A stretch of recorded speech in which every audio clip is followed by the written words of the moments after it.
Então, bom dia a todas e a todos. Hoje, então, vou fazer uma apresentação sobre esse texto que a gente leu, né, A Teoria da Descendência, do Adam Cooper. E a gente vai ver que esse é um texto que ele ajuda a gente a ter um panorama, né, dos desdobramentos, das formulações e das abordagens teórico-metodológicas, tanto do Bronislaw Malinowski quanto do Alfred Radcliffe Brown, né? Sendo que ele vai dar ênfase, né, o Adam Cooper, principalmente às contribuições do Evans Pritchard e do Meyer Fortes, né? E uma das principais contribuições deles foi a elaboração dessa teoria da descendência e o modo como essa teoria da descendência permite, através das relações de parentesco, garantir o estudo e a pesquisa sobre a organização política de diferentes sociedades, né? E num horizonte também de comparação entre diferentes sociedades. Aí eles, no caso, o Meyer Fortes e o Evans Pritchard, muito preocupados, né, no estudo de sociedades na África, né? Então, o Evans Pritchard se dedicando ao estudo dos Nuer e dos Dinka e dos Azande mais tarde, né? E o Meyer Forte dos Ashanti e dos Talense, tá? Então, é um pouquinho esse o sentido. Então, o Adam Cooper ele vai reconstituir um pouco o argumento desses autores, né, e as análises que eles fizeram, principalmente sobre a sociedade Nuer e a sociedade Talense. E depois ele vai trazer uma série de críticas que foram feitas ao trabalho desses autores e essa teoria, chamada teoria da descendência. Tá? Então, só a título da importância, né, desse tema, que é, né, relações políticas e relações de parentesco, né? Um dado de 2015, né, do jornal Gazeta do Povo, traz um dado muito interessante, né? 52% dos deputados e senadores que compõem o Congresso têm algum grau de parentesco com outros políticos, né? É um número muito expressivo, né? Isso vai ser analisado pela cientista política e historiadora Marli da Silva Mota, né, como uma das matizes da política brasileira, que se assenta, né, nos laços familiares, né, nas práticas do paternalismo e do nepotismo, né? E isso, para ela, né, reduz a dimensão ideológica, né, em termos de socialismo, liberalismo, neoliberalismo, né, e fortalece essa dimensão dos laços familiares, dos laços políticos, né, e regionais, né, no exercício dos interesses e das agendas políticas, né. Um dado de 2018, mais recente, né, no meio das eleições presidenciais, vai apontar, né, então, uma matéria do Brasil Jornal de Brasil de Fato, né, vai apontar que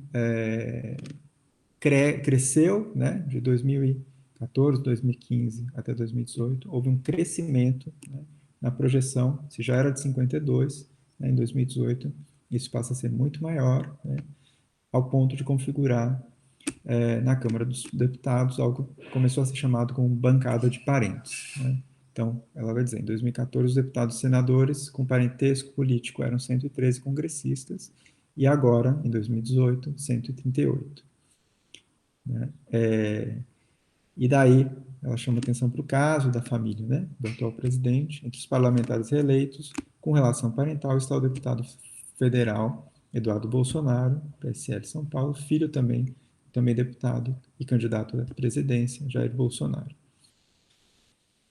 E outro filho, né, do Jair Bolsonaro, Flávio Bolsonaro, tem sido eleito para o Senado pelo Rio de Janeiro, né? Então, a antropologia, no caso, né, ela ajuda a gente a ter um olhar muito apurado para o modo como relações políticas e relações de parentesco andam muitas vezes lado a lado, né? Então, só recapitulando um pouquinho da importância dos estudos de parentesco, né, e de como eles vão se desenvolvendo na antropologia.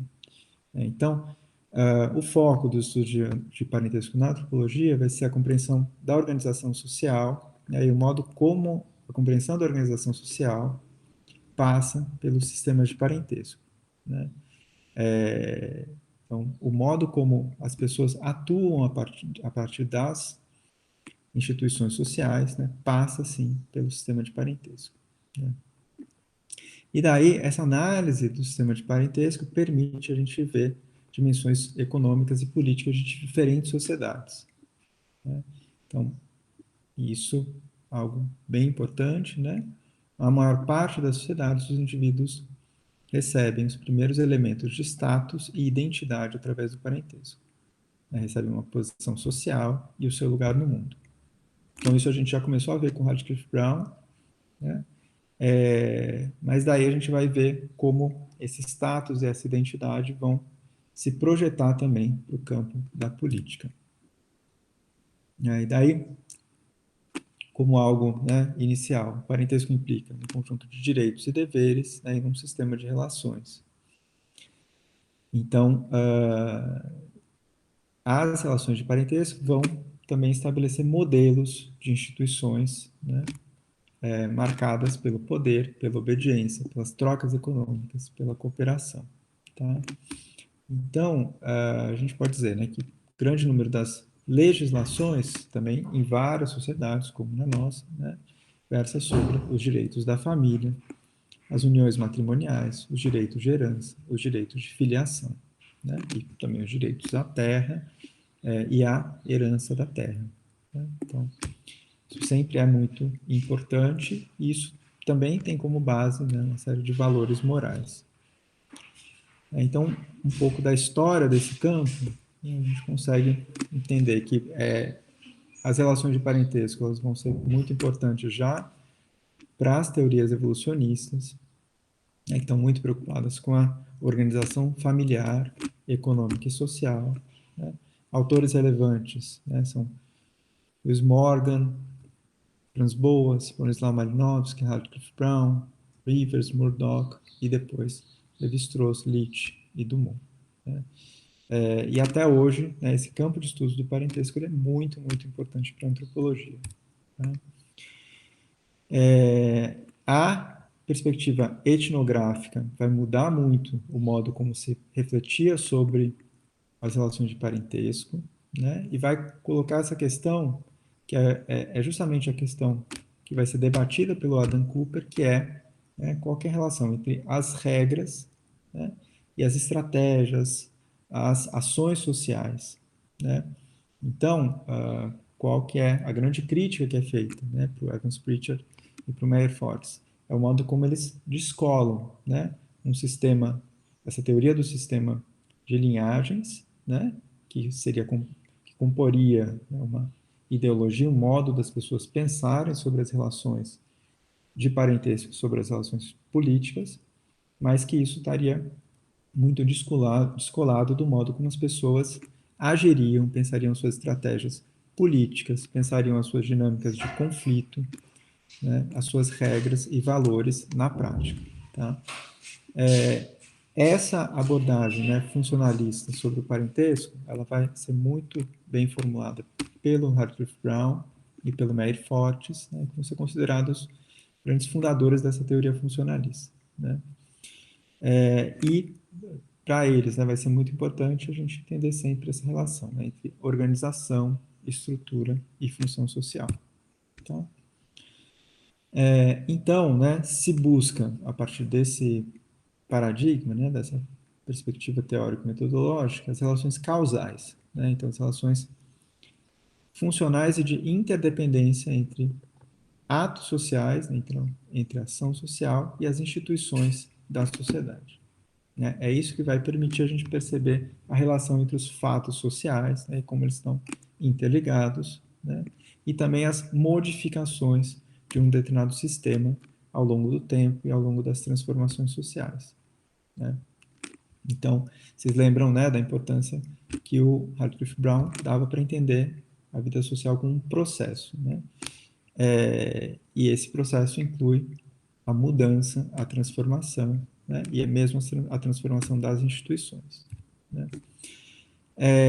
Então, um dos focos, né, desse sistema vão ser os conflitos e as tensões, né, dentro das instituições e os modos, né, de se reestabelecer equilíbrios. Existe um pressuposto de utilitarismo, né? Então, as instituições são vistas umas em relação às outras, mas também umas tendo utilidade com relação às outras, para a manutenção de uma coesão ou ordem, equilíbrio social, né? Então, existe um predomínio de uma abordagem sincrônica, né? Então, apesar, né, de se ressaltar, né, a importância das transformações, da mudança, os pesquisadores vão privilegiar, né, entender o que está acontecendo no tempo em que eles estão lá, né, no tempo de 1 ano, 2 anos, em que eles estão observando, né, sem ter atenção, tanta atenção, né, para a dimensão histórica, que inclui daí, né, os contextos de colonização e de violência colonial, né, e para as mudanças, né. Então, vai ser muito importante essa noção de estrutura, né, e essas noções de função e estrutura social e o modo como elas estão ligadas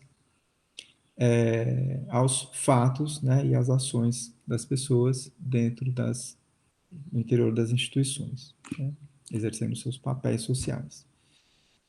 E daí começa a se pensar, né, modelos representativos, esquemas inconscientes, né, de organização desses sistemas, né, aos quais os indivíduos são conformados. Então, é um pouco isso também que vai dar origem à crítica, né, à teoria da descendência. Por quê? Porque os autores, o Meyer Fortes e o Evan Spitzer, vão desenvolver um modelo, né, um modelo ideal de sistema de linhagens, de organização política, né, que vai ser a base dessas sociedades vistas por eles como sociedades sem Estado, né, mas desconsiderando uma série de fatores que seriam importantes, né, como a mudança, mas também, né, a importância não só dos princípios patrilineares, né, patrilocais de organização, mas também os princípios matrilineares, né?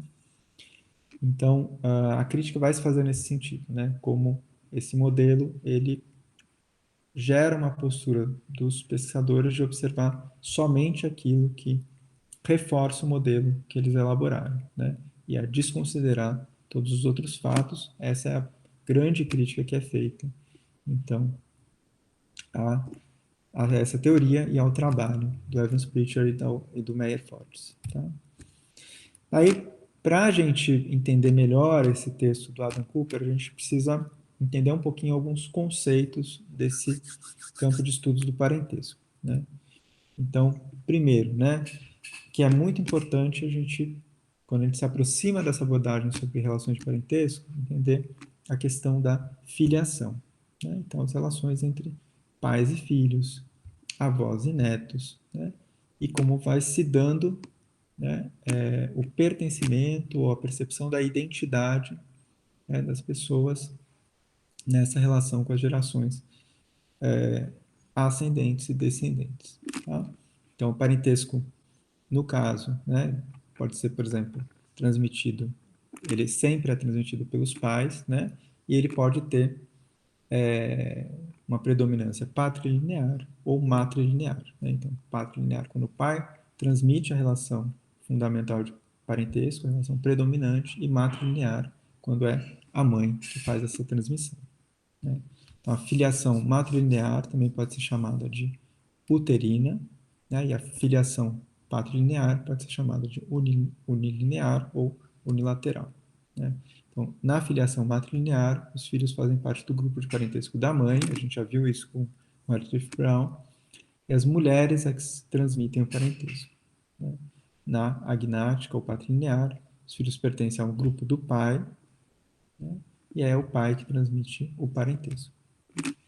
A gente tem modos, né, também de organização dessas relações, né, em sistemas em que a filiação é cognática ou bilateral, né?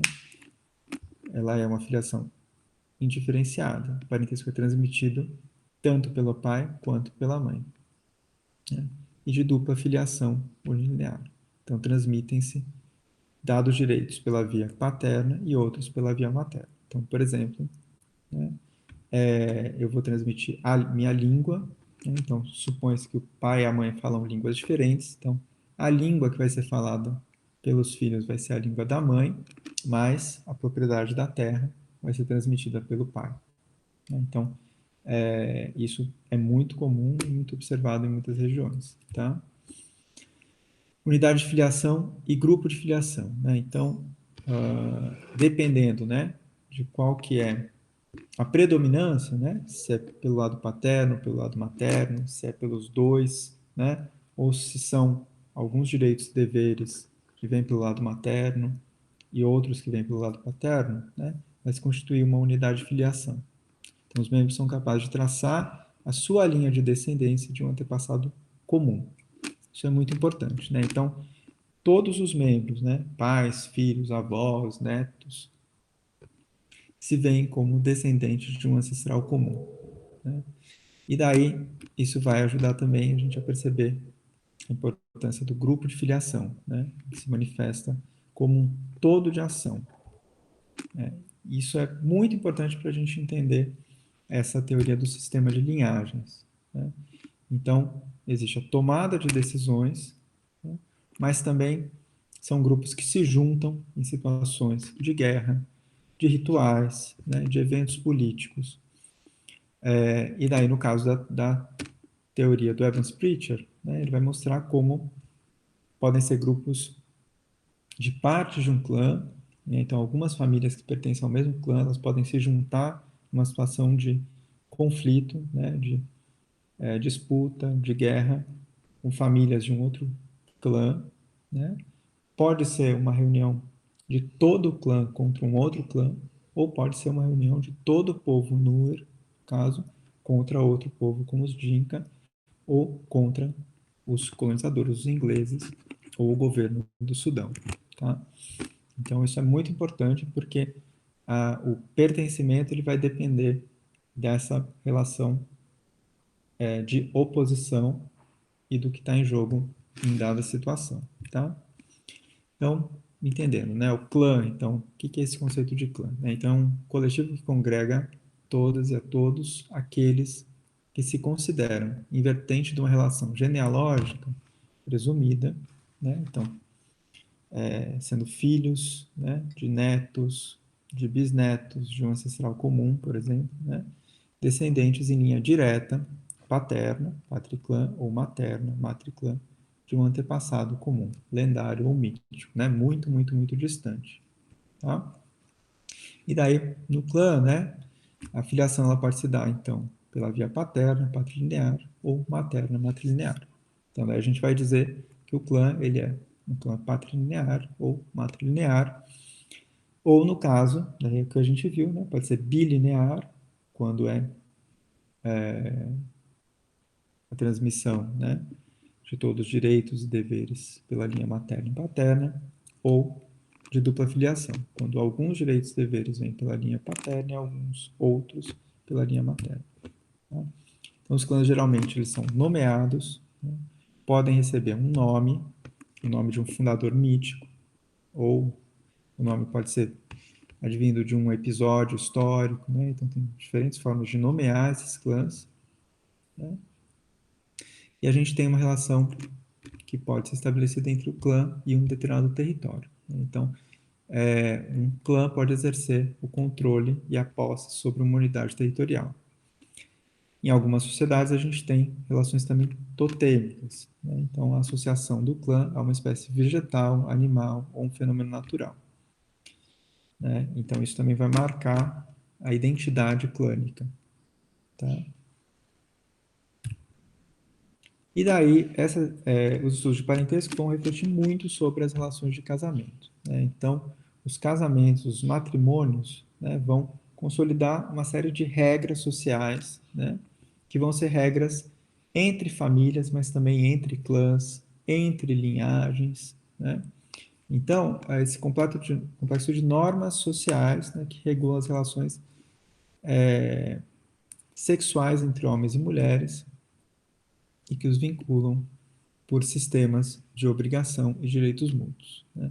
Pode ou não haver uma cerimônia pública, né? Tem muitas sociedades em que isso não acontece, né? E podem também ou não haver prestações, né? Então, a esposa tem que trabalhar um tempo na roça da sogra, né? Ou o marido tem que trabalhar um tempo, tem que pescar para o sogro, né? Até ressarcir em bens ou serviços o cônjuge, né? Então, isso é muito comum daí, tá? E aí a gente tem outros dois conceitos que são importantes, né? O conceito de endogamia, né? Então, a possibilidade do casamento dentro do meu próprio grupo, né? Então, dentro da minha família, dentro do meu clã, dentro da minha linhagem, né? Ou a exogamia. Então, eu tenho que casar com pessoas de outro grupo, né? Eu tenho que casar com pessoas de outra família, pessoas de outro clã, pessoas de outra linhagem, tá? E algo que vai ser muito importante, né, a questão da proibição do incesto, né? Então, a previsão de punições, caso a regra da exogamia, né, de casar com pessoas de um outro grupo, seja desrespeitada. Então, aqui no caso, não exclusivamente o incesto dentro da família nuclear, né? Então, pai e filhos, mãe e filhos, e irmãos entre si, né? A proibição do incesto ela pode ser estendida para todas as famílias que compõem o mesmo clã, né? Ou todos os clãs que compõem uma metade, né? Uma parte de uma sociedade. Tá? Então, isso é algo que a gente vai estudar mais a fundo ao longo do curso de antropologia. E daí a gente tem os tipos de casamento, né? Monogamia, a união apenas de dois cônjuges, a poligamia, diversas uniões matrimoniais, né? A poligenia, então várias mulheres se unem a um único marido, né? E a poliandria, vários homens se unem a uma só mulher, né? Então, isso é observado em diferentes sociedades e pode ser generalizado ou restrito a determinada classe social, a determinado grupo de uma sociedade, tá? As práticas de divórcio, né? Então, o casamento socialmente reconhecido pode ser dissolvido e o cônjuge, né, os cônjuges retomam a independência recíproca. O levirato, né, então, o marido morre e o irmão coabita com a viúva. O sororato, né, a esposa morre e a irmã coabita com o viúvo. E a compensação matrimonial. Então, os bens e serviços são tidos como compensação pela subtração de um membro do outro grupo, né? No caso, por exemplo, de um marido, né, que casa com uma mulher e ele tem que ir morar na aldeia da mulher, né? É um casamento matrilocal e daí o grupo, né, da onde ele vem, vai perder esse trabalhador, né? Essa pessoa que ajuda na comunidade, então tem uma compensação, tá? Domicílio conjugal, então daí se pensa também, né, as relações, isso diferencia, existe uma diferença entre as sociedades, né, em relação, né, após o casamento, o casal vai habitar, né, próximo aos pais do marido, né, patrilocal, ou matrilocal, próximo aos pais da esposa, uxorilocal, né, o casal se fixa no local onde a esposa habitava antes do casamento, e avunculocal, o casal se fixa junto ao irmão da mãe de um dos cônjuges, né? A gente pode ter também, né, o casamento neolocal, então a residência estabelecida em um local diferente, né, daquele onde residem as famílias. Bilocal, o casal está livre para escolher se vai se fixar junto à família dos pais da esposa ou do esposo. Do local, o casal reside separadamente, cada um com a sua família. E oxore local, residência do casal alternada, local e oxore local. Então, isso para a gente ver muitas possibilidades, né? E daí a reflexão sobre a família, né? Então, o casal ele é unido por laços socialmente estabelecidos, possuindo filhos, né? A gente tem a família elementar, né? formada por um homem, esposa e filhos, e a família composta, né, que resulta de um casamento plural, da poligenia ou da poliandria. Né? A gente fala também da família nuclear, né, e da família extensa. Né? Então, a família nuclear, os pais e seus filhos, né, e a família extensa, os sogros, genros, avós, né, primos, todos aqueles, muitas vezes, que coabitam uma mesma residência. Né? Ou que moram perto, né, mas configuram um grau de convivência muito intenso também. Né? Aqui, né, então a família extensa, né, a extensão no tempo por laços de casamento contraídos por filhos, irmãos, né, por vezes a habitação de uma mesma residência ou território, né, isso que eu estava explicando, e o grupo doméstico, né, unidade de residência, produção e consumo, que pode ser formada por pessoas até que não possuem laços de parentesco. Né? E daí a gente, com isso, entra nessa teoria da descendência. Né? Então, o Adam Cooper vai recuperar, né, o momento em que foi lançada essa teoria, aí no simpósio African Political Systems, em meio à Segunda Guerra Mundial, em 1940, né, tendo o Evans Pritchard e o Meyer Fortes, alunos do Hartwig Brown, como os principais propositores, a partir das pesquisas que eles fizeram, entre os Nuer, o Evans Pritchard, e entre os Talensi, o Meyer Fortes. Então, aqui é uma foto do Evans Pritchard, né? E aqui um pouquinho da biografia. Né? Então, ele vive de 1902 a 1973 na Inglaterra, em inglês. Ele estuda na London School of Economics, né? Tem contato com Malinowski e com Seligman. Vira professor na Universidade do Cairo, em 32, e professor em Oxford, de 46 a 70. E ele vai ter esse trabalho importante entre os Azande, né, no Alto Nilo. Então, justamente nesse período em que ele é professor, né, na Universidade do Cairo, e depois com o povo Núer, na região do País Bongo, né, também a região entre o Nilo, né, e o Sudão. Então, em meio à Segunda Guerra Mundial, né, ele serve, né, como militar, né, na Etiópia, na Líbia, no Sudão e na Síria. Ele é um administrador militar, né, de Cirenaica, no norte da África. Então, ele, além do cargo de professor, né, na Universidade do Cairo, depois ele, em meio à guerra, ele vai assumir a administração militar, né, em meio à guerra e ao sistema colonial. Né. Algumas obras importantes, né, dele, então, estudo sobre bruxaria, oráculos e magia entre os Azande, os Nuer, né, os trabalhos sobre os Nuer e o sistema de linhagem, né, e o sistema de parentesco, né, e daí uma coletânea em 90 de ensaios sobre antropologia social, né, ensaios mais teóricos. Né. Meyer Fortes, então, vive de 1906 a 1983, faz seus estudos iniciais em psicologia, né, e daí vai ser aluno do Malinowski, do Seligman e do Raymond Firth. Ele vai ter trabalhos principais, né, com os povos Talense e Ashanti em Gana. Então, já uma outra região, né, da África, e vai fazer estudos sobre a noção de pessoa, sistemas de parentesco, família e ancestralidade. Algumas contribuições importantes do Fortes. Então, um livro que eu vou falar um pouquinho dele, né, que é African Political Systems, que é aonde, né, é veiculada essa teoria das sociedades sem Estado, sociedades com Estado, né?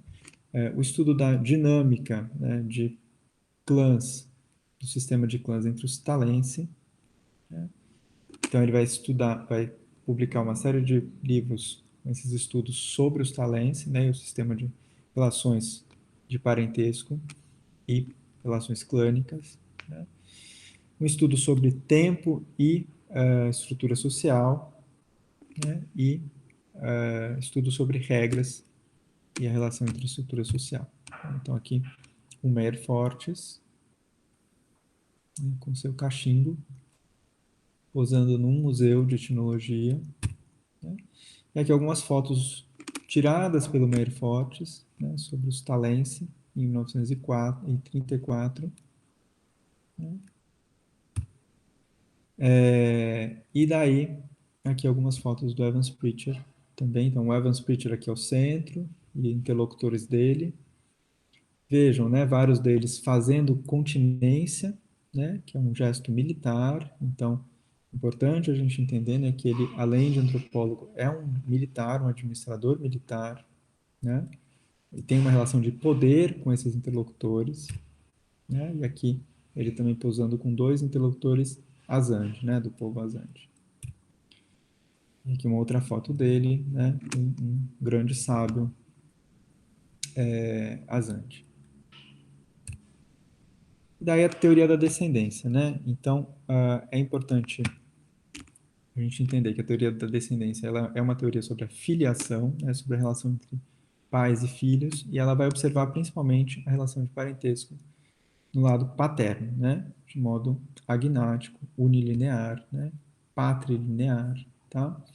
Então, se elabora, né, através de uma definição de regras sociais entre diferentes sociedades. Então, o horizonte dessa teoria é a comparação de sociedades e a comparação, né, dos direitos de herdar status, propriedades, títulos, né, terra, gado. Né? Então, o princípio é de que a descendência é, antes de tudo, social, né, e ela determina a afiliação mais ou menos exclusiva a, a grupos de indivíduos, né, descendentes de um ancestral comum. Né? Então, a gente já vê aí, né, sendo articulada a noção de clã, a noção de linhagem, né, de segmentos, tá? Então, geralmente o grupo de pertencimento é definido de acordo com o laço paterno ou materno, né? E daí essa teoria ela vai dar uma grande ênfase a esse laço paterno, tá? E vai minimizar os laços e a importância das relações de parentesco do lado materno. Essa já é uma das críticas, né? Então, a teoria vai dizer, né, que existem três tipos de organização de parentesco principais, né? Então, sistema de filiação linear, patrilinear ou matrilinear, muito comum nas sociedades australianas e africanas, né? E a gente já viu isso, né? O indivíduo recebe sua filiação determinada como sendo por via paterna ou materna, né? A descendência patrilinear, então, é a transmissão do parentesco pela via masculina, né? E a matrilinear pela via feminina. Tá? O sistema de descendência bilinear, né, então dupla filiação, que combina as duas formas de descendência lineares, matrilinear e patrilinear, né, e a descendência sendo reconhecida dos dois lados, patrilateral e matrilateral, mas para finalidades distintas. Né? Então, elementos como direitos, deveres, status e bens, alguns deles, né, adquiridos pela via paterna, né, e outros pela via materna. Né? E daí, um outro tipo de sistema, né, de descendência seria o da descendência indiferenciada, né, ou cognática, em que se ignora o sexo para definir os laços de parentesco. Né? Então, cognato, os indivíduos descendentes de um ancestral comum, né, pela via masculina ou pela via feminina. Ego, né, a pessoa é membro de pelo menos dois grupos de parentesco, o do seu pai e o da sua mãe. Né? Então, ele é membro dos dois. Né? E reconhece seu parentesco até a partir de quatro avós, né, dos dois lados, então, né, e é comum nas sociedades ditas complexas, é o modo como essa teoria se refere, né, a sociedade de mais larga escala, e daí a definição da residência depende de uma escolha dos cônjuges. E daí o Radcliffe Brown ele vai né, fazer uma formulação muito forte dessa teoria da descendência, né, de modo mais abrangente, dizendo que a descendência não é mais apenas o processo de incorporação a um grupo, né, como supunha o Rivers, mas também as relações sociais efetivas e concretas que ligam os pais a seus filhos. E daí se abre toda essa dimensão para o pensamento político a partir da teoria da descendência. Então, ele vai dizer, né, que parentesco se baseia na descendência e há quatro formas de descendência. A descendência cognática, o princípio do direito paternal, o princípio do direito maternal e a dupla filiação unilinear. E daí, com isso, ele vai pensar sobre as relações jurídicas ou legais, né, que ele chama de relações jurais, né, então um conjunto de direitos e deveres que são transmitidos e vinculam uma geração à outra. Né? Então, os sistemas patrilineares seriam não só, né, aqueles em que os filhos pertencem ao grupo do pai, mas também aqueles em que a herança ou sucessão é transmitida pela via paterna. Então, começa a ganhar muita importância, né, essa noção de descendência e filiação, e da relação dessa descendência com a unidade social, né, com o controle sobre os bens, né, e também sobre as pessoas. Então, toda essa dimensão política que passa a ser implicada pela noção de descendência de filiação. Né? Então, ele vai dizer, né, que essa noção ela se aplica bem aos grupos cognáticos, né, então os grupos de filiações, né, matrilineares, patrilineares, que adotam tais regulamentações em termos de devolução de bens, status e de herança. Né? E daí os sistemas de parentesco vão ser muito importantes, né, para a comparação entre as sociedades e para chegar ao que ele vai chamar de princípios estruturais gerais. Né? Então, o objetivo dos estudos de parentesco estava em descobrir princípios gerais através de generalizações, de abstrações, com base na comparação. Então, Radcliffe Brown vai trazer isso, né, a importância de se chegar, né, ao bom entendimento de sistemas de parentesco e das relações desses sistemas de parentesco com os campos das normas e leis sociais, né, o campo jurídico, do controle e do exercício do poder, né, o campo da política, do controle e acesso aos bens, o campo da economia. Né? Então, o sistema de parentesco é visto como uma rede de relações sociais, né, que constitui uma rede social total, né, que seria a estrutura social. Né, combinando essa estrutura de direitos e deveres, e isso é o que vai dar a base, né, para essa teoria das linhagens, né, a teoria segmentada do Evans Pritchard. Né? Então, daí o Evans Pritchard vai acrescentar isso, né, a partir do estudo sobre os números. A descendência e a posição do indivíduo no grupo não são nunca dadas em absoluto, como supõe o Rivers, mas sempre subordinadas à gestão dos interesses coletivos, mesmo se em função de um capital simbólico, mais simbólico que econômico. Né? Então, daí vai ser importante essa definição de linhagem, né? Então, a definição de linhagem como um grupo corporativo, a partir do exterior, em relação com outros grupos e associações definidas. Tá? Então, a forma como funciona o sistema de linhagens, ela depende do tipo de instituições legais encontrada na sociedade, e isso é uma função da organização política. Tá? Então, daí, já começa a ter, né, diferente do Radcliffe Brown, que estava pensando as regras, direitos e deveres, né, aqui no Meyer Fortes já começa a ter esse desdobramento para uma teoria política. Aí daí o Fortes vai trazer, né, o princípio de descendência complementar, a relação jural e externa de filiação relativa à política institucional do grupo de linhagem. Né, filiação jurídica e legal corporada. E ele vai trazer também, né, as relações internas estão ligadas a expressões pertinentes do senso do universo doméstico, né, da realidade mais imediata de convívio, né, mas também a relação com outros grupos que vivem em outras regiões. Né? Então, é pensada, né, toda uma dimensão política, né, e de exercício de poder, de controle sobre as pessoas, nesse vínculo entre o indivíduo, entre a pessoa e o seu grupo de pertencimento. Né? Então, existe um conjunto de relações interpessoais, simbólicas, mágicas, religiosas, emocionais, mas também legais, políticas e institucionais. E daí o Evans Pritchard vai formular de um jeito muito interessante essa teoria do sistema de linhagens. Né? Então, o grupo de filiação linear, em que todos os membros se consideram como descendentes, quer na linha agnática, patrilineagem, quer na linha uterina, matrilinhagem, de um antepassado comum.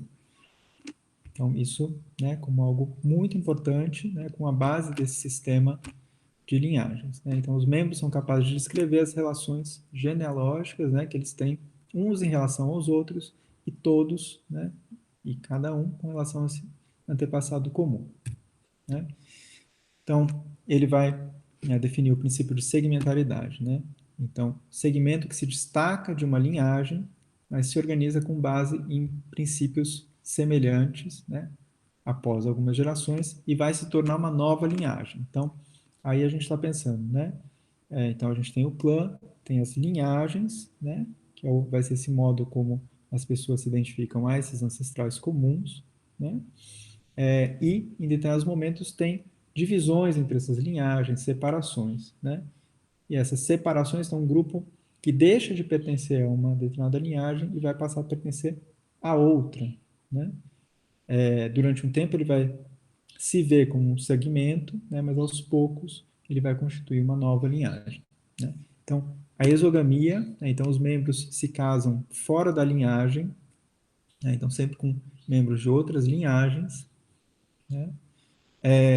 E daí os critérios de estudo dele, né? A unidade residencial, como a gente viu, né? Pátrio local, matrilocal, né? A unidade e posse da terra. Então, os membros de uma determinada linhagem, de um determinado clã, né? Qual que é o território deles, né? Qual que é o território de posse, né? De herança, mas também de pertencimento, né? Qual que é a unidade política e jurídica a qual eles pertencem, né? Qual que é a unidade religiosa, a unidade político-matrimonial, né? Então, tudo isso vai ser importante para entender as relações entre as pessoas, né, e entre os grupos sociais, né? E daí o Adam Cooper vai trazer essa frase do Evans Pritchard, né?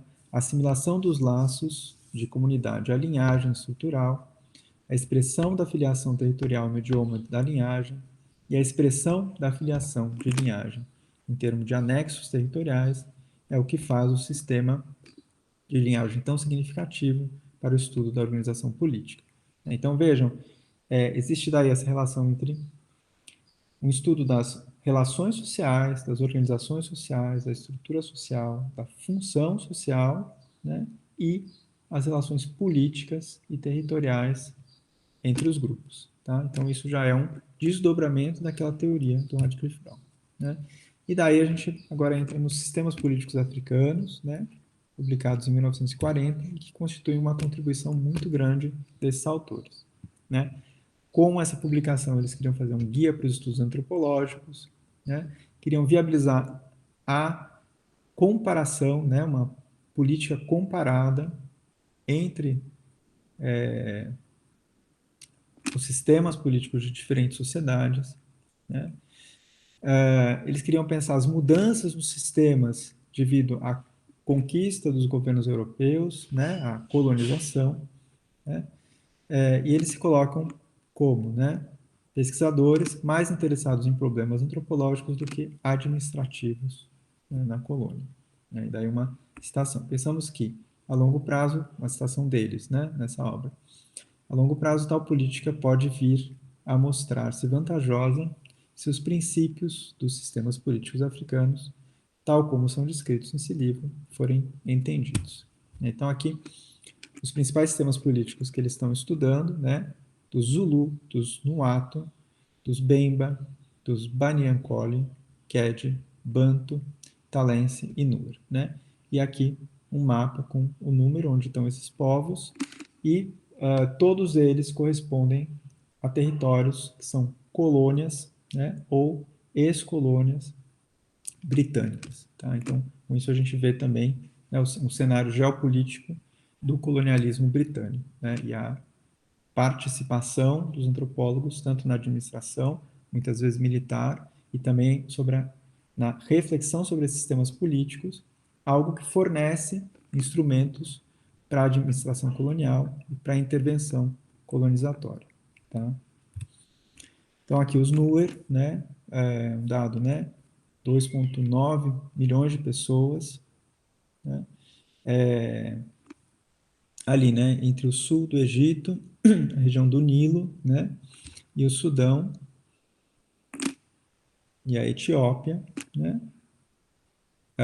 A língua falada, a língua Nuer, né? Uma língua da família das línguas nilóticas, tá? Então, o Sudão, né? Um pouco da história do Sudão, né? De 1820 a 22, ele é conquistado e unificado pelo Egito, né? Passa a ser um protetorado britânico em 1885, né? Quando há, né, 1895, a guerra de expulsão dos ingleses. Em 98, o Sudão é retomado pelos ingleses e consegue a independência só em 1956. Então, nesse período em que o Evans Pritchard está fazendo a pesquisa dele, o Sudão é uma colônia britânica, né? Então ele foi invadido e controlado, né, pela administração colonial britânica. Então, aqui um soldado Nuer, né? Então a gente percebe, né, algo muito interessante do ponto de vista estético, né? São esses padrões de tatuagem, né, corporal, muitos deles são padrões clânicos, né, ou que dizem respeito à linhagem, são herdados, né, por essa linhagem.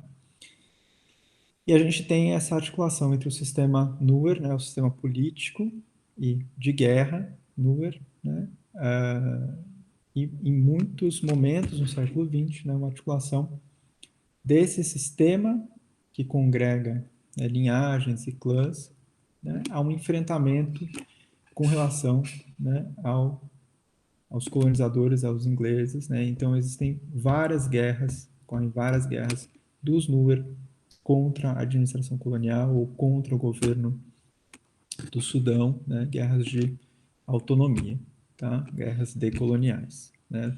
Semelhantes àquelas que a gente vê o Aquiline Mbembe trazer no texto dele, tá? Então aqui famílias numa comunidade Nuer, né? O modo como se fazem as casas, né? Aqui uma foto mais recente, tá?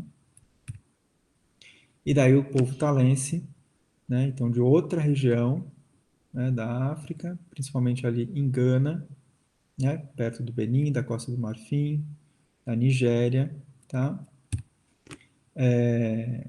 Então, os talense pertencendo à família linguística congo-nigeriana, né, a língua talense, né, atualmente Gana é uma república presidencialista.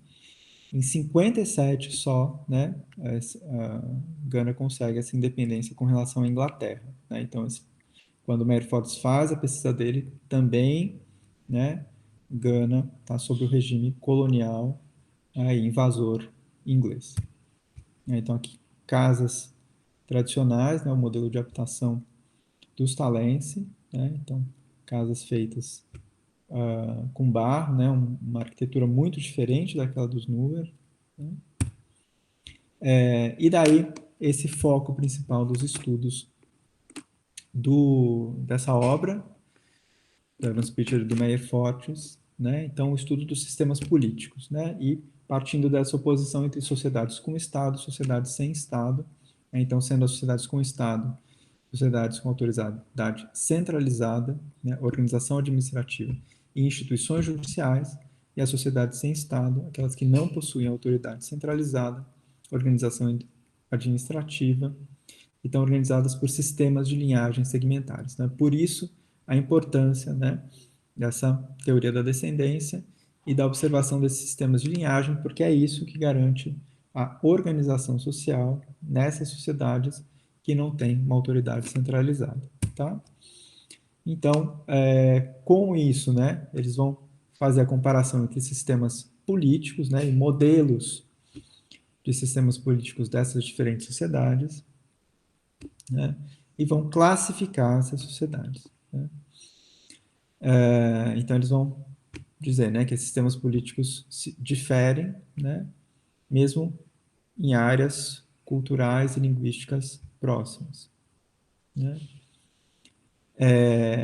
E daí esses sistemas têm uma relação interessante também com a ideologia ritual e com a organização política. Né. Então, convergem para esses sistemas valores religiosos, simbólicos, né, posições sociais, papéis sociais.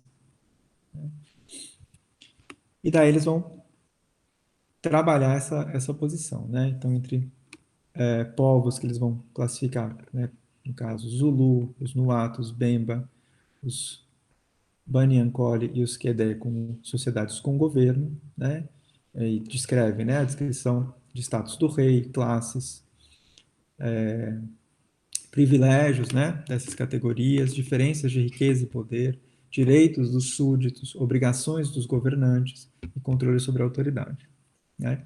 E daí, no caso, os Logoli, os Talense e os Nuer, né, falta de autoridade centralizada, falta de aparelho administrativo, falta de instituições jurídicas constituídas, né? E a descrição dessas divisões territoriais, linhagens e outras relações, né? Então, é muito importante para eles essa pesquisa sobre as sociedades sem Estado, né? E eles vão basear a pesquisa deles nesse sistema de linhagens, numa estrutura política, né? Então, é importante a observação do sistema de parentesco, né? Então, as relações que ligam, né, um indivíduo às outras pessoas e as unidades sociais particulares da família, né? Da família bilateral.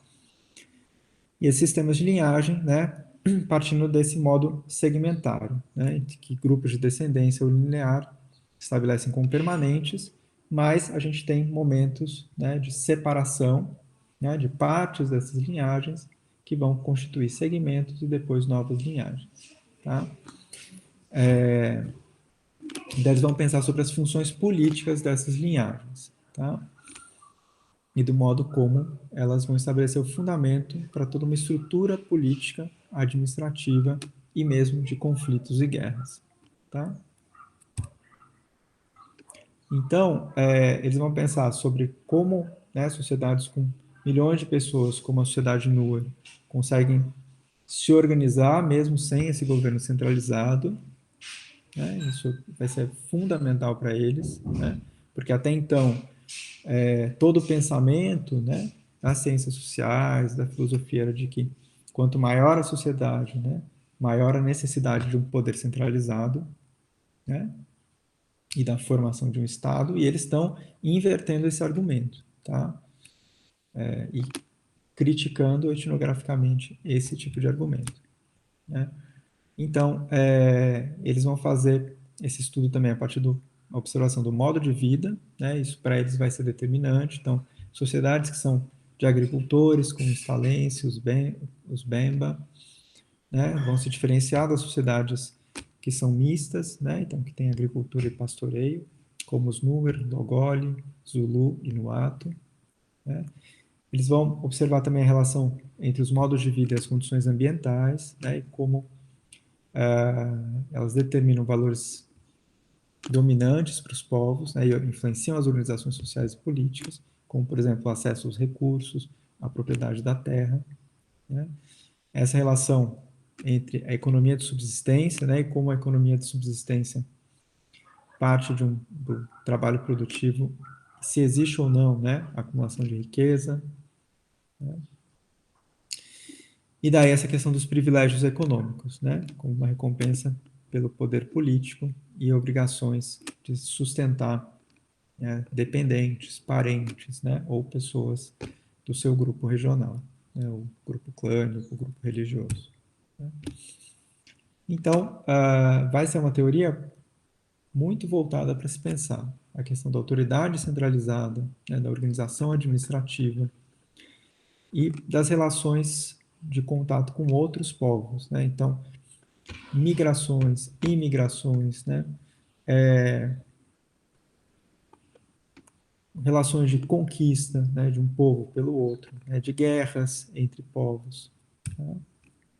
E daí eles vão configurando esse modelo, né, sociedades com Estado, sociedades em que existe uma unidade administrativa, uma unidade territorial, direitos e obrigações políticas, territorialmente delimitadas, e um chefe sendo a cabeça administrativa e judicial. E a sociedade sem Estado, né, então, onde não existe uma unidade territorial definida por um sistema administrativo. Unidades territoriais, elas são como comunidades, são, né, expressas a partir das comunidades locais. Existe uma extensão, então as fronteiras, né, uma teia particular de relações, né, de laços de linhagem, né? Então, são esses laços de linhagem que vão estabelecer as fronteiras, tanto entre os grupos quanto entre os territórios também, né? E daí nisso vão se constituir as relações políticas, né? Não sendo reflexo simplesmente, né, das relações territoriais. Então, isso é muito importante, né? Não é porque eu sou de um lugar que eu pertenço necessariamente a um grupo político, né? Mas eu sou daquele lugar, mas sou também de uma família, de uma linhagem, de um clã, e eu me articulo, né, numa porção maior ou menor do território a esses meus parentes, né? E isso é que vai constituir a minha identidade também política e isso vai orientar a minha ação, né? Então, o sistema político ele incorpora relações territoriais que se articulam, né, de modo importante para a política e relações de parentesco, tá? E daí, continuando, né, nessa oposição, né, sociedades com Estado, então, o chefe, se o chefe, né, subordinado tenta se tornar poderoso demais, né, será coibido por um rei e demais chefes, né? O rei deve contar com conselheiros e funcionários rituais para exercer seu poder. O Estado, né, se estabelece a partir de um compromisso entre o poder e a autoridade, obrigação e responsabilidade a partir da cooperação entre reis, chefes, subordinados e funcionários rituais. O governo se dá por consenso, né? Rebeliões acontecem, né? E o objetivo é mudar as pessoas que detêm os cargos, mas não o de mudar o sistema, né? E existe o uso da força, né, organizada para manter o sistema político. A sociedade sem Estado, o equilíbrio está entre segmentos justapostos, né? Então, entre partes dessa sociedade, né? Existe um compromisso com lealdades locais, né, opostas e de laços rituais de linhagem divergentes. Existem conflitos que se expressam entre os segmentos de linhagem, tá? E as instituições jurídicas são de direito de autodefesa. Então, defesa da família, da linhagem, do clã, né, do segmento contra os outros, tá? Então, é importante a gente ver, né, como, né, essas diferenças se expressam também, né, nessa relação com a colonização europeia, né? Então, os ingleses, né, vão constituir administradores locais, né, agentes desse governo colonial. E isso vai fazer com que os chefes, né, percam, né, nas sociedades com o Estado, né, os chefes, os reis, percam muito do seu poder, né, e deixam de governar exercendo o seu próprio direito, né, mas passam a ser representantes, agentes do governo colonial, e na sociedade sem Estado, né, o governo colonial inglês vai recrutar alguns agentes administrativos em cada uma das linhagens, né, vai constituir chefes de modo artificial e vai usar muita violência, né, para autodefesa do sistema colonial e vai tentar controlar, né, os conflitos entre as linhagens, entre os clãs, a partir também do uso da força. Tá? Isso vai levar, né, segundo os autores, a um colapso do sistema de linhagens. E daí, só algumas críticas, né, então, que vão ser apontadas ali no texto do Adam Cooper. Né? Então, a principal crítica é a divergência entre o modelo elaborado, né, desse sistema de linhagens, né, desses estados, essas sociedades sem estado, né, e a realidade. Né? Então, os sistemas de linhagem são um modelo ideológico, né, um modo de pensar e falar sobre as relações sociais, sobre as relações de parentesco, sobre os campos, né, os territórios onde se habita, né, as aldeias. Existe um nível, né, em que a realidade é muito diferente daquele do sistema de linhagens enquanto um modelo, né? Então, esse modelo do sistema de linhagens, né, ele é um sistema de valores que liga, né, segmentos tribais e fornece um idioma de expressão às relações, né? mas existe uma dificuldade de verificar na prática esse modelo. Por exemplo, uma dificuldade que o Evans Pittin encontrou foi a de que não existe uma palavra para clã, né, na língua Nuer, e nem para linhagem, e que quando ele ia observar as relações entre as pessoas, as práticas, né, os conflitos, ficava difícil de ver esse modelo funcionando, né? Então, o que ele vai supor é que existe uma teoria, uma ideologia deles sobre esse sistema, mas que já houve muita mudança e que não é possível observar tal como ele é ideologicamente sistematizado na prática, né? E daí mais críticas que são feitas, né? Então, primeiro, né, existe a ausência do modo popular, né? Isso o Adam Cooper vai dizer, um modo como as pessoas falam cotidianamente, né? Ou se a gente lembrar do Malinowski, né? Ele vai falar que as pessoas fazem fofocas, brincadeiras, né? O tempo inteiro estão falando do Kula e estão trazendo princípios, né? Da organização do Kula, né? E do modo como as pessoas agem no Kula. Aqui no caso é muito difícil de observar, né? As pessoas falando livremente sobre esse sistema, né? Existe uma divergência entre o comportamento, os valores e o modelo desse sistema de linhagens segmentares, tal como é descrito pelo Evans Pritchard, né?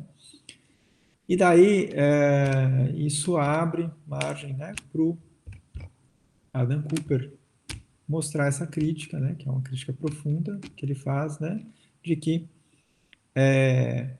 o Evans Pritchard desconsidera, né, tudo aquilo que mostra uma contradição com esse modelo, né? Por quê? Porque ele quer demonstrar essa relação entre as relações de parentesco, as relações de sangue, né? E o território, né? O modo como as pessoas agem com relação ao território e se organizam também para se defender, né? A questão do direito de autodefesa, né? Para defender os seus parentes próximos, a sua família, a sua linhagem, o seu clã, né? E transmitir também as propriedades de terra, da língua, de narrativas, rituais, né? O gado. Então, ele vai dizer que esse argumento, né, esse modo de trabalhar do Evans Pritchard, se aproxima, né, de alguns pressupostos do trabalho dos teóricos evolucionistas, né, muito preocupados com as relações políticas, mas que não observam, né, o modo como as pessoas atuam, né, na sociedade. E daí, né, ele vai dizer que a descendência, né, o tempo, né, as relações de descendência num determinado tempo, entre as gerações, né, e as relações de residência, né, são pontos de referência para a expressão das relações políticas, né, mas o que o Adam Cooper vai dizer é que as principais críticas vão mostrar que isso não se dá só pela via paterna, mas também pela via materna. Né? Então, e daí críticas ao caso dos talenses, né, estudados pelo Meyer Fortes. Primeiro, né, a população talense é dividida entre dois grupos, né, entre dois grupos étnicos, os Thales e os Namôs, que são imigrantes e que têm uma superioridade política. Né? Então, existe uma relação assimétrica entre esses dois grupos étnicos que formam a população talense. Né? Isso é desconsiderado pelo Meyer Fortes, né? Que no lugar de mostrar a assimetria das relações entre esses dois grupos, vai afirmar que existe uma predominância de igualitarismo, de descentralização nas comunidades. Né?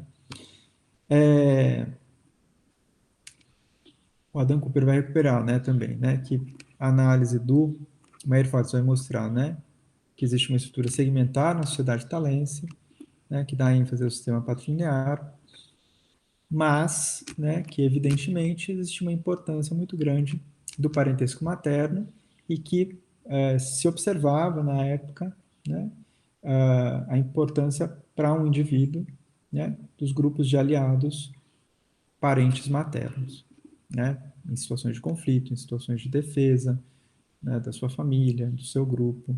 Isso é também muito desconsiderado pelo Meyer Fortes. Né? Então, Meyer Fortes, ele mostra as relações do grupo de linhagens com um grupo de relação entre clãs, né? Mas desconsidera essas relações, e sempre esses clãs sendo patrilineares, mas desconsidera essas relações matrilineares que são muito importantes, né?